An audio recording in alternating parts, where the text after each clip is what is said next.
All right, welcome back. Well, yes, indeed, we will be speaking with His Excellency there. So many things playing out in the polity, and he will be weighing in on quite a number of them.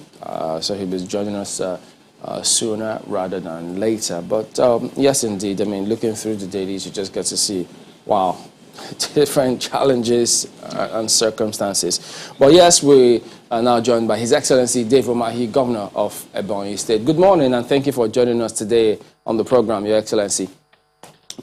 Well, it turns out, yeah, looking through the dailies and the policies, so much just going on now. I mean, we're just seeing the protest by Labour yesterday. They're still up in arms today. What's your impression of how things are turning out in the nation at the moment?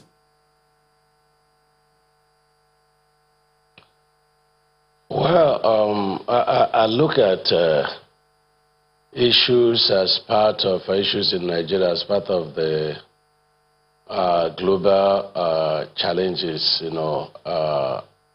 that are currently in place now. Nigeria is not an exception. But I would be saying that in our country we are passing through a phase, and this situation requires that we look deeply in ourselves and ask us some basic questions. What do we want? I think that there is very low level of patriotism, in our country. I think so, and this is the major issue. Your Excellency, given this phase that you talked about, I just wondered, could we have avoided coming this far, going this route, given things that we could have done better that we hadn't done before? Could we have avoided this phase that you're talking about, that we're talking about, that we are in as a nation right now? This insecurity, the ridiculous numbers of poverty, inequality, and all those things. Could we have avoided it? What could we have done? That's exactly what I've told you. That is, the basic problem of Nigeria is lack of patriotism. You see, I was sometime in China, and I saw 100-story buildings, so many of them not being occupied. And I asked a question, what are these buildings for? They said, they are building for the next, their generation in the next 30 years. I remember that there was a time we had so much oil surplus. And all we could do as a nation is to do what they call, is it a festival, that's where Festa came up, And so we did not honestly, from the one, peer into the future. We didn't look at the future. We didn't prepare the future for our children. And that's what we are suffering now. If anybody believes that the current suffering is just because of the current leadership, that is a huge joke. That's a huge joke. There was no preparation from the one. But so, given where we are now, Your Excellency, aren't we also setting the same pace for the future if we do not reverse our steps now?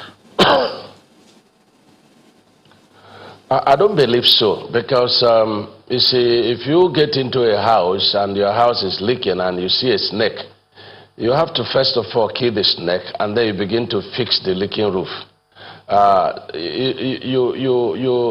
You can't place something on nothing. So the level of decay and corruption, that the current administration faced, of course, both are the central government and the subnational government, quite enormous. And so we are trying as government to see how we can kill the snake first. And that is, corruption, lack of patriotism on the side of leaders, and of course, lack of patriotism on the side of the led. And these are the issues. So I believe strongly that what the current government is doing, both federal government and state government, is trying to fix, the situation and then begin to prepare for the future. People interpret things differently. In fact, some think that this patriotism you've spoken about, they see it in the realm of this debate about payment of minimum wage to the workers or not. I mean, many of them did reference the governors not long ago. So if you could give us, maybe a backstory, an idea of the thinking. What is your impression? Are governors, or for you, for instance, opposed to this payment of the current minimum wage? I hope I'm talking to Chamberlain. The Yes, truth remains, Chamberlain, is that what we mostly pay in Nigeria, I will call it, the salary. I can call it social security. Because if you have 1,000 workers and, you get your FAC allocation and you pay the workers and there is nothing left for the workers to work with, then what are you doing? You're only paying social security, and that is what is happening. In the first place, I think that the number of workers we have in the country, civil servants, they are so large, because there is no funds for them to work. You brought a medicine man to come and lay your blocks, and you say, this is how much I'm going to pay you, and you're ready to pay him. You take out the money and keep, and then you have no blocks for the man to lay for you. You have no cement. Then what are you doing? You are paying him social security, and that is what is happening.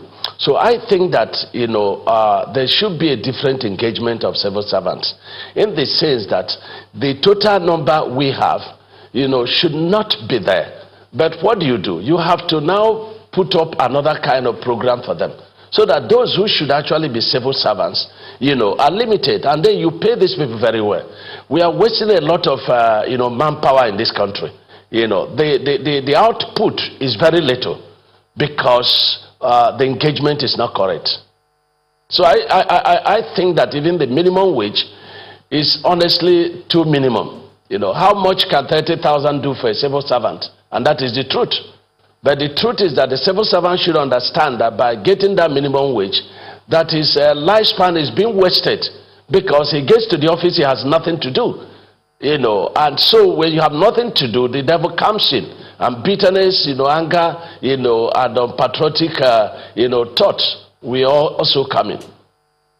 Excellency, is it just about the workers being large? Because that could suggest that you subscribe or may subscribe to a reduction in the workforce in that regard, or the capacity of the governors to generate the funds with which to pay and then ensure that the state is viable. Because while they were contested, I mean, they all will say that, yes, we're here to provide solutions.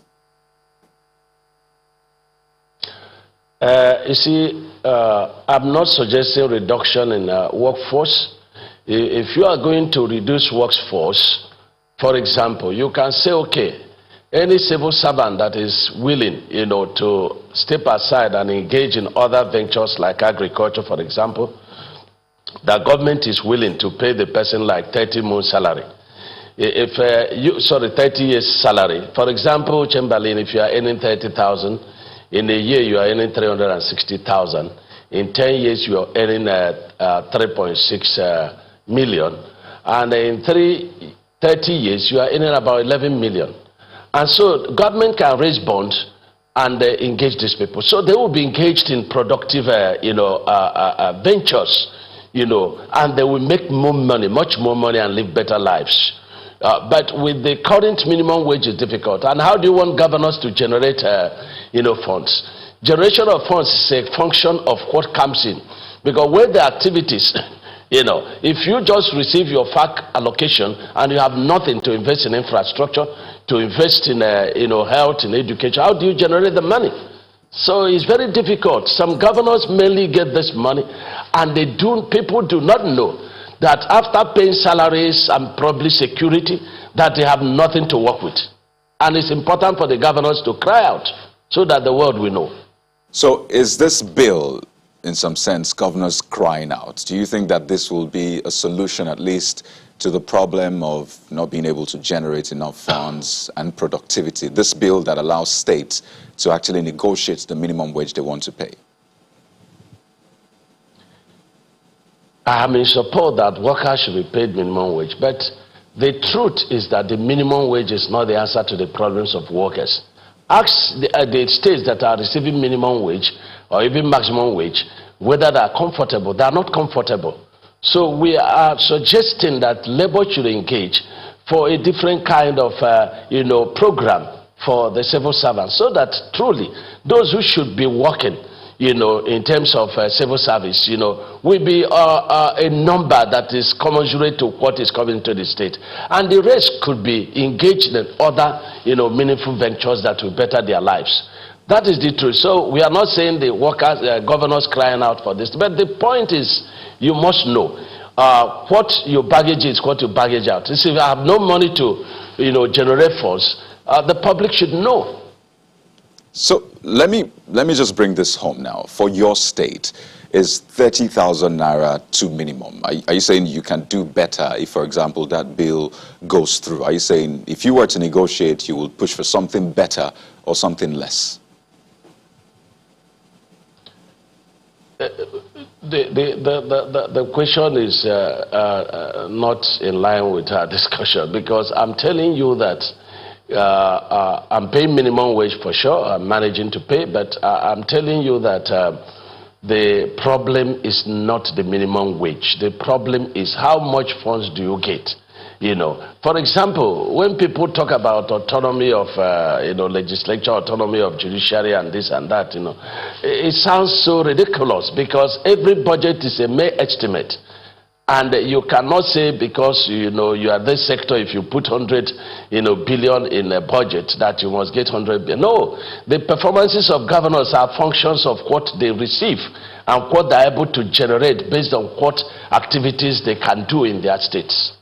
So if governors don't receive enough, why can't they, or will they then ask that the revenue sharing formula changes? Changes to what? If you add 2 plus 2, it gives you 4. If you add 1 plus 3, it gives you 4. So it's the same government, it's the same Nigeria. You have to ask yourself, if the revenue changes, for example, I'll be very happy as a state, but is the federal government better off? The answer is no. The same thing we are facing at the state level is the same thing the federal government is facing.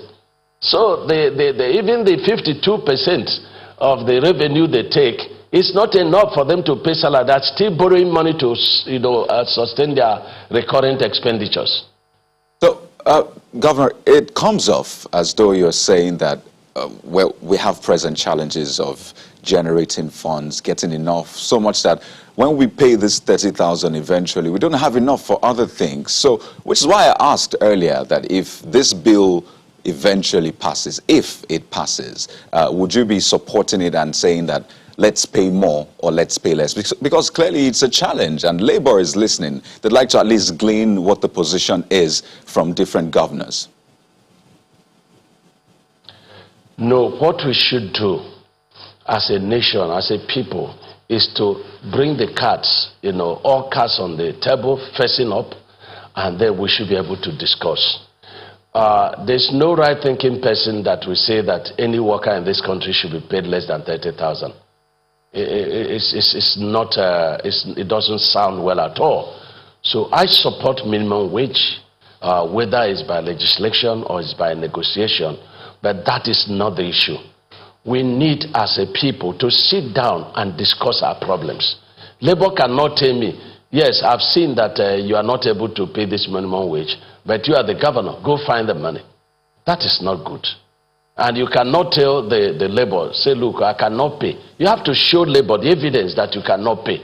And so you have to sit down with Labour, because, you see, Labour is not an anti-government. They are part of the success of government and, of course, the failure of government. So it's important that Labour should be able to negotiate with governors. and see, look, oh, this amount that you are bringing, we don't want you to put it into education. We want you to put it into stomach infrastructure. So it should be public, and then everybody should be able to know this is what is coming in, this is what is possible, and this is what is not possible. One of the arguments of Labour, Your Excellency, is that, you know, we are talking about the minimum wage for civil servants, but we are avoiding talking about the fact that the same way the legislation of minimum wage for civil servants goes is the exact same way the legislation for salaries of all governors and all members of houses of assembly goes. So they're wondering, is it possible for us to also consider, look, if we're going to negotiate the minimum wage for states at the various levels, we should also negotiate the salaries of governors at the various levels. What's your reaction to that? Do you know how much a governor earns by the RAMFAC notation? Do you have an idea? No, you tell us, sir. I earn less than 600,000 a month as a governor. And we're only 36. So it brings me to the point I've been stressing. If I have, 50,000 workers and I'm receiving X amount, that is not likely to increase. And compared to a state that has maybe 10,000 workers, you're receiving maybe the same amount, And so you have to ask yourself, who has the ability to pay better? Is the man with less number of workers based on the same amount of money being received? Let's say ceteris paribus, that all things being equal. So that is the position. The number engaged, don't forget that people, engage these civil servants. I say engage them to suffer them. People will say create jobs.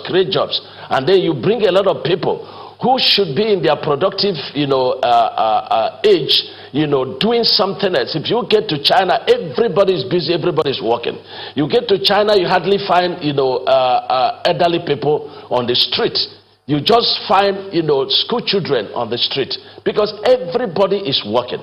We must develop this attitude of everybody working. Like in my state, I had to give civil servants, soft agric loan because their time is being spent doing nothing, and doing nothing not because of their own fault, but because there is nothing that is left after paying salary for them to do something.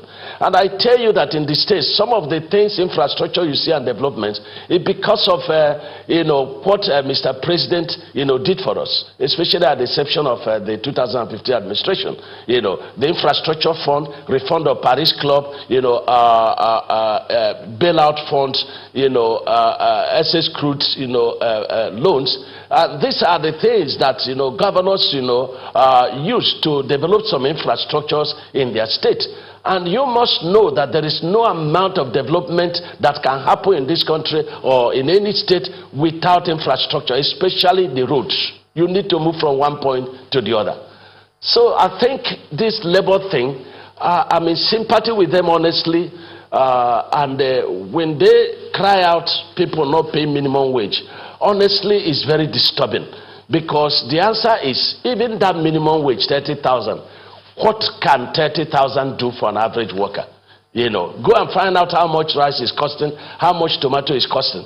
But is it the fault of governors or Mr. President? The answer is no. It's the economic situation, and it needs different kind of engagement. It needs different kind of engagement. When you bring labor and they are willing to listen, and I want to thank God that the president and LC is a bit different from the past leaders of labor, because he's willing to listen. So let us honestly act of patriotism, listen, and let us put all cards up. There might be things that governors are doing that they should not do. It's not their money, it's public funds. And so we engage and agree. Not only labor, the public also will be brought in, because the money is not just for civil servants, it's for the entire state by reason of the population. Part of what, we can't do anything or a lot without security. And when you say that what governors do with some money is not their money, do they treat security votes as well as their money? The security votes? Yes. Everybody kick on this security vote without knowing what is in this security vote, But I always tell people that goes with the job. The job is quite very easy when you're not the one doing it. Go to any governor and ask. You get, my director SSS called me last night after the rain, and he said to me, I have bad news for you. I said, what is it? He said, my roof is blown. I have no office to work. What do I do? Early this morning, I have to go there to go and find out what we can do about it. So when you talk about security votes, of course, security votes are also open. They are in the budgets. You can ask a governor, what do you do with security votes, for example? But it's not everything about security votes that a governor can openly tell you, because he has to do everything. Chamberlain, you don't have to tell me everything you do in your family to maintain stability. There are things you cannot explain. There are things you cannot say. It's the same thing with security votes. Can we ask how much governors get for security votes? Then it's no longer secured. If I tell you how much I get for security vote, but you can go to our website and you can see our budget estimates.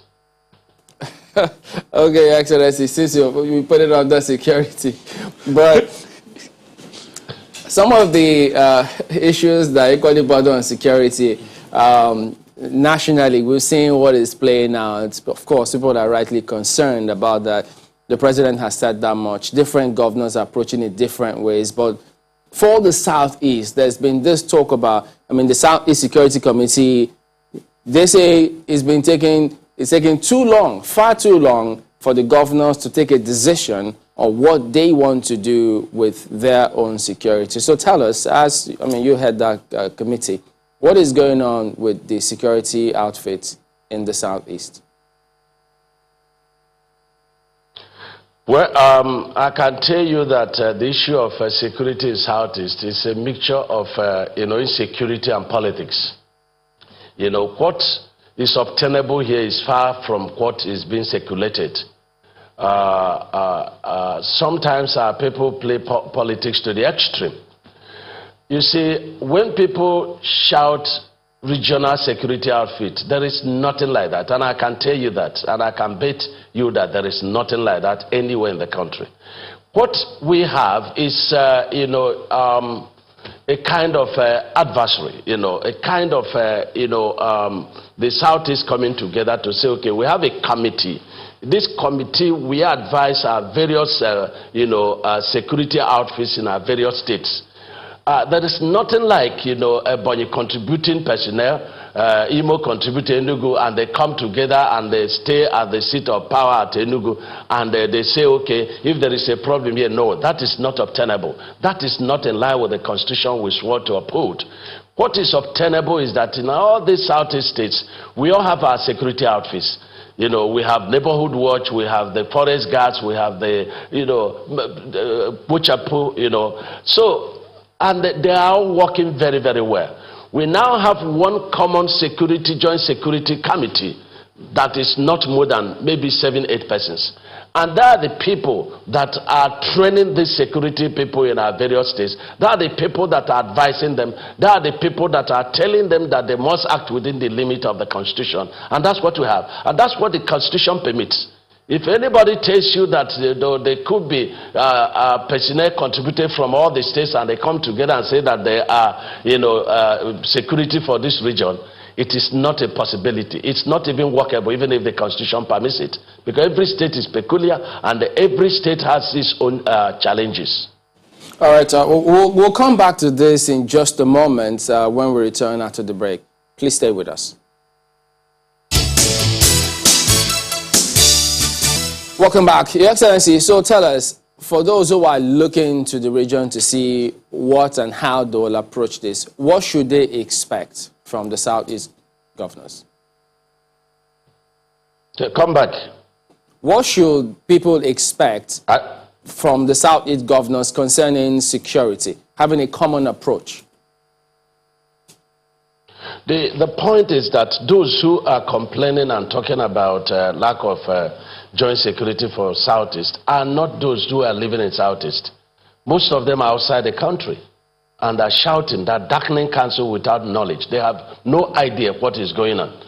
But call any person living in any of the states. Yes, there are some, insecurity problems here and there is expected because we are not insulated from what is happening all over the country. But the truth remains that Southeast remains the most secured region in the entire country. So the approach, the governors are very satisfied with that. The governed, in Southeast are also happy with what you're doing. We are not God. We can. The Bible says, unless the God, guards a city, in vain are the watchmen. So we are not God to say that we have 100% assurance in terms of security. But we are doing our best, and this is what our people want, and that is what they are getting. So, in other words, there will be no new security outfit from states in the southeast or any such. The current provision and the current arrangement, you say that is good enough? I don't know what you were expecting before now. Is there any constitutional provision to have a common security outfit? No, not common. States, individual states now. No, we do have. We do have. And it's just like you have, chief of defense staff is coordinator of the various chiefs, That's exactly what we have in Southeast. We have security, joint security committee that is, overseeing the activities of the various security outfits in the 5 states of Southeast. And this arrangement is very key for us. You can't even imagine that we get all our, security personnel and put them, for example, in Enugu state, and there is a problem, in Ebonyi state that is about 200, 300 kilometers away, and then you now start mobilizing to start going to the place. Or people expect that we contribute personnel and they all come to Enugu and we say we are deploying, somebody from Abia state to go to Ebonyi state. Then why are we talking about community state police? It's the same kind of arrangement that you use a thief to catch a thief, which means that the people from that area know the terrain very well. They know the people very well. And then they are given the opportunity, to, take care of the people security-wise. And that is the arrangement we have in Southeast. Well, I know that, that engagement did happen between the IGP and the region about community policing. What is the current situation about that now? Well, I don't see much difference between community policing and our vigilante. The only thing is that we will not allow the police to take control of the community policing. The community policing must be in the hands of the natives. But the advantage of community policing, it has the impetus of the law, which means that by the reason of community policing, they have the legal backing to arrest, and then detain. I'm not too sure of this, and try. So that is the advantage for me of community policing, that it has the federal, act, in the way of law to back up the activities. But in our various vigilante, we have the state law, which is also very good to do this. But in doing our law, no section of it is going to run contrary to the federal constitution. This is important. So the federal constitution, by reason of the community policing or the act, is going to be superior to our own laws, and that will give an added advantage to the personnel. So when you say the police will not take over, what role can they play? Can they be members of this committee or vigilante groups? How will they come in? Well, the IGP is a very intelligent man. Hello? Yes, go ahead. We can hear you, sir. We can hear you. Okay, we're just trying to sort that out. Talking about community policing. Remember, well, it was a huge concern at the time. But yes, they had that meeting. But I remember when the state governor did equally say there were concerns as to how it was going to work. So perhaps when he does talk about that, We'll get to hear what is his thinking about, further thinking about how this will operate if the police will not take over, as it were. Added to that is the fact that you remember, sometime back, about 3 months or thereabout ago, the governors came together to say, look, give us state police so that we can be able to address these things ourselves. I wonder if His Excellency can hear us now. Can you hear us, Your Excellency? Okay, well, so, they established the fact that for them, state police is something that will help them, But are they all on the same page about that subject matter? Because I do remember the last time out. Okay, let's get back to His Excellency. I understand he's back. Go ahead, sir. You were talking about the structure, the format. If at all the police will play any role, what would it be? Well, they are, but like I said, the IGP is intelligent but diplomatic. The template he brought to us at Enugu, we rejected it because it didn't give total control to the natives. And so it's being restructured in the sense that the traditional rulers of each of the communities is in charge, and at the local government level is the local government, chairman, that is the chairman of the community policing. And this is very good for us because the chairman at the local level, which is the traditional ruler, knows the people and he knows the terrain. And this structure, I think, is very good, and it will help. Well, still talking security, one of the other solutions that was put forward is the NLTP. I mean, trying to solve the issues between farmers and herders, which we have seen time and again causing issues. You are the chairman of the technical committee, that's next technical committee on NLTP. And I recall you, reeling out the modus operandi, how the federal government will play, what the state will do. But so far, it seems that some states are still dragging their feet when it comes to NLTP. So at this point, really, what is the challenge with NLTP, especially states buying in? Well, the NLTP required that states should pay 20% of the consideration, while federal government will do 80%. But as we talk now, I think Plateau, Nasarawa, Gombe, and Adamawa, they already have concluded the arrangement, waiting for federal government engagement.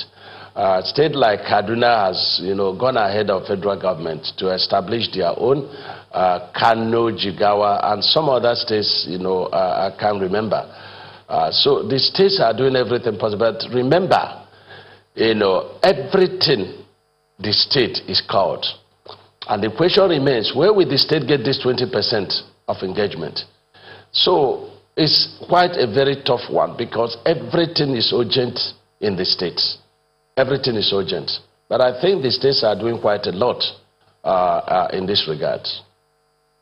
State participating in that, because you seem to be quite hopeful about that, the plan. I mean, just like you said that there are different thematic areas, so this is not just for herdsmen. It's going to have an economic ramification as well. So seeing that it seems to have, good intentions and would, of course, add to the revenue of states, would your states be participating? My own state? Yes. You have to understand the definition of an LTP. It is a program for all kinds of livestock. And what works in River State may not work in Delta State, may not work in Southeast. So it's for states to engage in line with their peculiarities. And this is very important. Where you talk about ranching, for example, that's where you have vast land available, which is definitely not available in Southeast. So the Southeast states governors are not, participating in terms of, having, one large land that is dedicated for ranching. No, they are not doing ranching, but they are also engaged in a different kind of program in support of this, NLTP beautiful program. Well, given that, as you well know, part of the 5-point agenda, so to speak, of the NLTP is to tackle insecurity and provide economic empowerment, among others. I'm wondering if there is any way that this idea, this National Livestock Transformation Plan, can be domesticated, in the Southeast, just as you have said. Well, you have just mentioned that, Southeast is not participating, but I'm wondering if it is such a beautiful program, how come? No. When I said, we are not participating, it's in terms of, ranching. There are other aspects of this NLTP, and I have told you that it covers all livestock program. Also, pasturing, planting of grasses for the animals, raising corns, for the birds, they're also all part of the program. If you look at it, and that's why we say that it's for economic activities and also for security. How do we look at it in terms of security? We believe that the headers that migrate from the north to south do this in search of green pastures, in search of water, for example. And over time, this was not happening.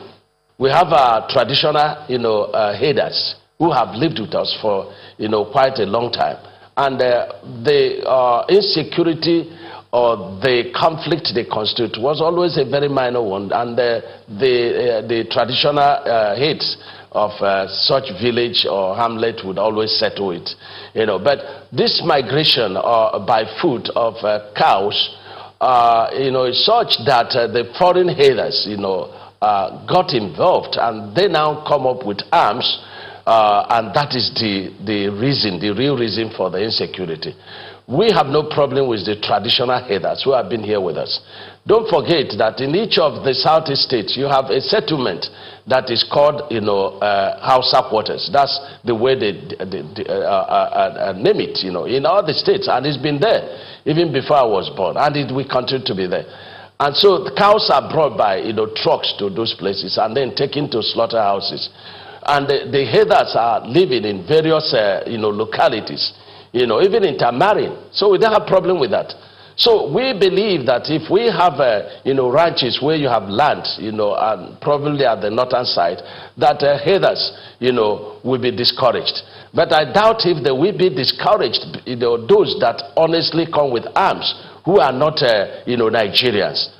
I think Mr. President is doing something about the ECOWAS agreement.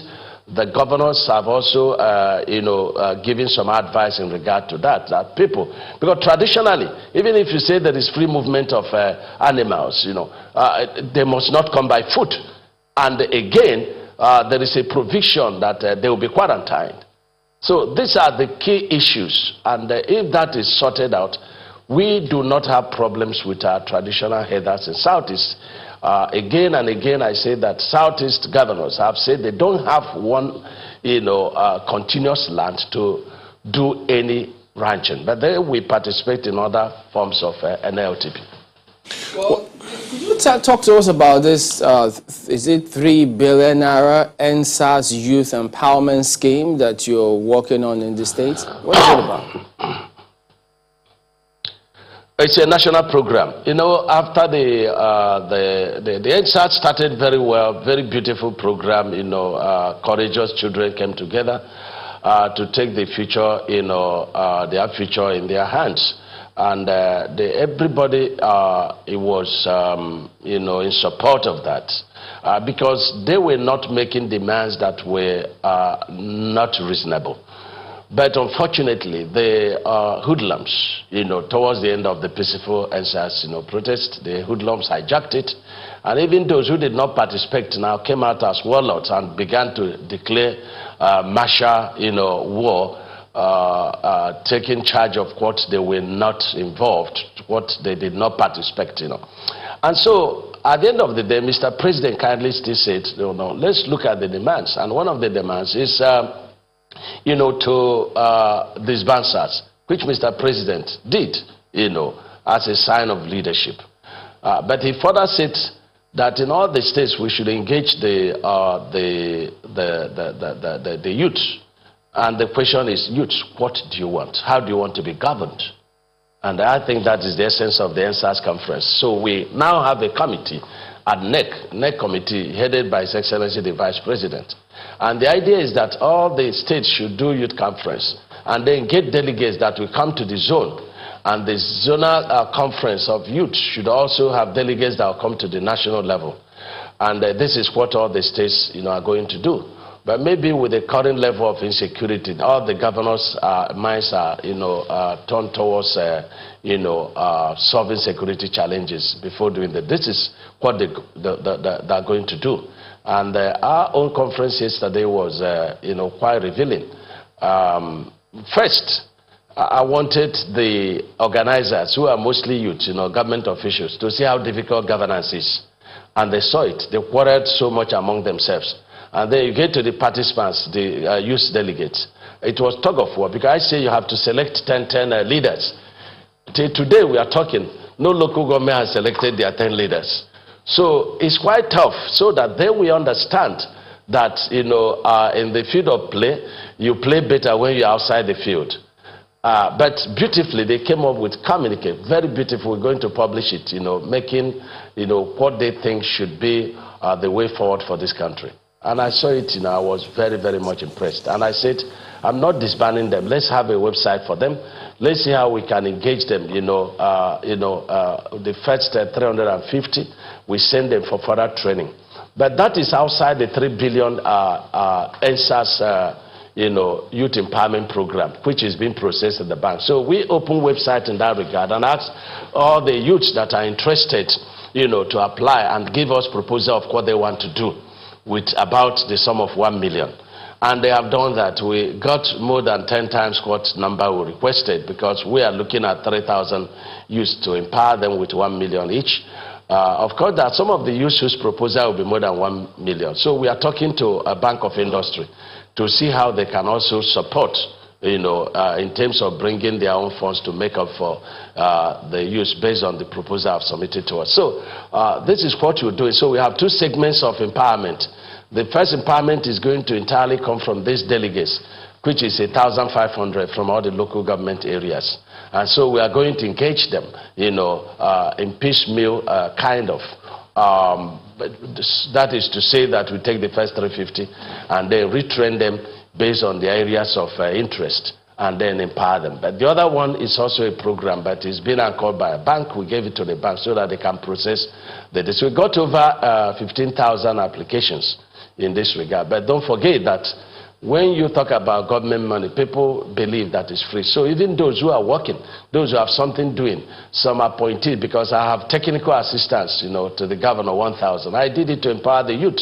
So I'm sure that a number of them would have also applied. So that's what it's all about. Well, I think this initiative is quite important, because sadly, when you look at statistics of people arrested, for crimes and all, you see that a large chunk of them are young people. But one of the statements that caught the attention of Nigerians from the summit is when you asked youths to remove their minds from politics and succeed first. And you just mentioned that you have 1,100 technical assistants, 2,000 Ebonians who occupy political positions, 100 executive council members, 90% of them are youths. So it looks like politics is lucrative. So when you tell them, wait a minute, don't look to politics, yet most of the people appointed, over 3,000 of them are mostly youths. How do you want them to take that statement? You see, why should, I asked a professor yesterday how much you earn. Professor told me 300,000. Then you ask yourself, how much does a commissioner earn? A commissioner earns, more than that. Then a councillor, earns over 100 and something thousand. Then, as a young man growing up, after schooling, you just see yourself, why should I go and become a civil servant? Or why should I start a business when I can sit, in my house, sleeping and waking up, and then I will earn this amount of money? Not knowing also that along the line, the money becomes so small in your hand. So what I mean by that is that politics has dealt with, African countries so badly. if you look at nations that are being ruled by monarchs, I'm not advocating for that, but there is stability. The moment you enter office, from the first day, they start telling you about the next, election. And this is very unfortunate. So I think seriously that if our youth will look more in terms of self-development, one of the key things that I was told yesterday by one of the resource persons is that we must develop the minds of the youth. Because the youth have been a kind of deprived. The future was not prepared for them. So you have to first of all give them hope, because without hope life is meaningless. So you have to give them hope by way of telling them, look, you can develop an alternative to this politics. That's exactly the statement that I meant yesterday. You develop yourself. There is alternative to this cheap money, because I think that there is a misconception about politics, about leadership, about giving the opportunity to serve. It's not opportunity to serve yourself, it's opportunity to serve the people. But there's a misconception. Most people believe that politics is all about going to make money. But that's not the intention. So I think that our people will do much better if they go into self-determination, if they go into doing things with their hands. And I tell you, whether we know it or not, all over the world, those who still control politics are the people that have the money. And so they can make the money, and then they can participate in politics if they want to. Your Excellency, I think we have a challenge that I'd like you to speak to. On the one hand, we have a youth bulge, as defined by the United Nations. A good number, more than average, the number of people who are Nigerians are youths. And the initiative that you've come up with, most certainly beautiful. The challenge here, Your Excellency, that I see is that of sustainability. So if we can have a kind of projection of how this project can be sustained, so that, just as you said, we haven't prepared the youth for the future, but the future is not going to pause. The future is most certainly on its way. So if you can, by way of projection, look forward, say 10 years from now, 20 years from now, what kind of youth do we want to produce now that will lead the nation in the next 10 to 20 years? As a nation, what do you think we should be looking in terms of preparing the young generation for the future that is certain, though bleak? I think the most important thing is, self-realization. Is for the youth to understand. For example, one of the points they raised yesterday in their communique was that there should be an act of not too young, to run. And there should also be an act of not too old. Not too old to run. Too old to run, not too young to run. And I say it's in your hands. It's in your hands. Because if people will engage you to go and burn police stations, if people will engage you to destroy basic infrastructure that is, intended for your future, then what kind of youth are you? So I think there is very important aspect, and that is mental engagement of youth. You have to tell them whom they are. We gave examples of, our, beginning. For example, I came from a very poor background, but with determination, along with my other brothers and sisters, we are working hard, There is no quick fix for this thing. We must be able to turn the minds of our youth to working hard, to having alternative means of, they say, like in my state, every political office holder has another, they call it second address. If you don't have agricultural, program, you are not in my government. This is very important. So I think that what happens is what we are doing. We have this 1,500 youths, and we say, look, we are going to develop you, but you have to mentor 12 other people in your locality. So each of them is going to have another 12 people that are going to mentor. Mentoring is not about giving money. It's about telling people whom they are. It's telling people, yes, you have hope, you can do it. There is future in this country. People have given up in this country, but that is not the truth. I gave them my theme of remarks yesterday, is that youth, be an offer to the world that the world cannot resist. Be an offer to the world. We are still looking for people for employment everywhere, but we're looking for the best. This is very important. So the sustainability is going to be such that is going to be like a link chain. So this 1,500 is going to have 12 people, the mentor, and then we also try to assist them to empower them. And there are so much programs of the national government in line with this that I think there is a need to reevaluate them, because sometimes government money is looked as cheap money.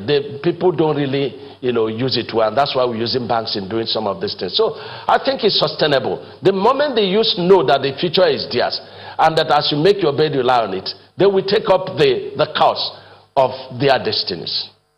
All right, then, Your Excellency Gov Umahi, Governor of Ebonyi State, thank you very much indeed for talking to us this morning. Chamberlain, thank you very much.